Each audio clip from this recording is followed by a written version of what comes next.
L'homme du peuple, le politologue Issa Rechaboni-Ouro continue de se rendre disponible auprès des populations qui le réclamaient de plus en plus au Bénin. Vendredi 8 mars 2024, le président du mouvement libéral et sa délégation se sont rendus de nouveau dans le Septentrion pour prendre part au congrès des filles et fils de Gumbaku, une localité dans la commune de Djougou. Ici, c'est une foule sortie nombreuse qui a accueilli l'enfant prodige au rythme des chants et danses traditionnels.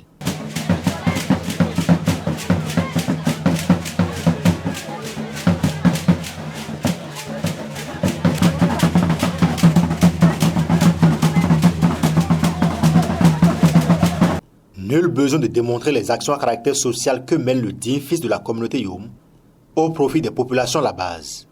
Et pour cette proximité remarquable, Gumbaku rassure déjà le président du mouvement libéral.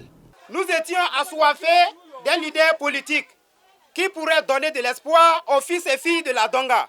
Mais Dieu faisant, vous êtes sortis avec tous les potentiels pour nous libérer de la misère que nous observons aujourd'hui en créant le mouvement libéral pour nous donner la liberté. On ne saurait comment vous remercier pour votre détermination à la tête de ce mouvement et vous donner de l'espoir à diriger ce pays en 2026 en tant que président de la République. C'est aussi une occasion pour nous, fils et filles de Gumbaku, de vous rassurer qu'avec la première place en population que nous occupons au sein de notre arrondissement, nous serons toujours à vos bords pour vous livrer une victoire éclatante en 2026. Confrontés à certaines difficultés dans le village, les habitants ont fait de ce congrès une pierre deux coups. Ils ont exposé un chapelet de doléances. Nous disposons d'un plus grand marché et d'une majorité absolue en population dans l'arrondissement.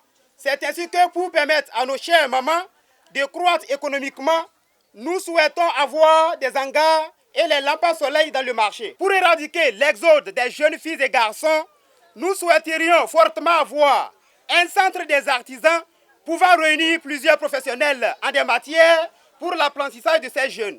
Soucieux du bien-être de ces populations, Issa Rechaboni-Ouro a répondu favorablement au cri de cœur de ces hommes et femmes.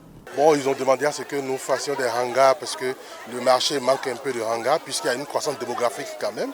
Donc le marché manque de hangars ainsi que de lumière puisque le marché anime jusque tard le soir jusqu'à 22 h. Donc comme ils savent que nous avons un projet d'électrification rurale, ils ont demandé à ce que nous leur donnions des lampadaires par exemple. Donc dès la semaine prochaine, ces lampadaires seront posés et puis nous allons prendre le devis pour les hangars. Le politologue Issa Rechaboni-Ouro, avant de prendre congé de ses parents, s'est rendu sur le site qui abrite le marché de Gumbaku pour toucher du doigt la triste réalité que vivent ces bonnes dames. Pragmatique, le président de la fondation Terrain a pris l'engagement d'apporter son soutien dans les jours à venir pour le bonheur de ces braves dames.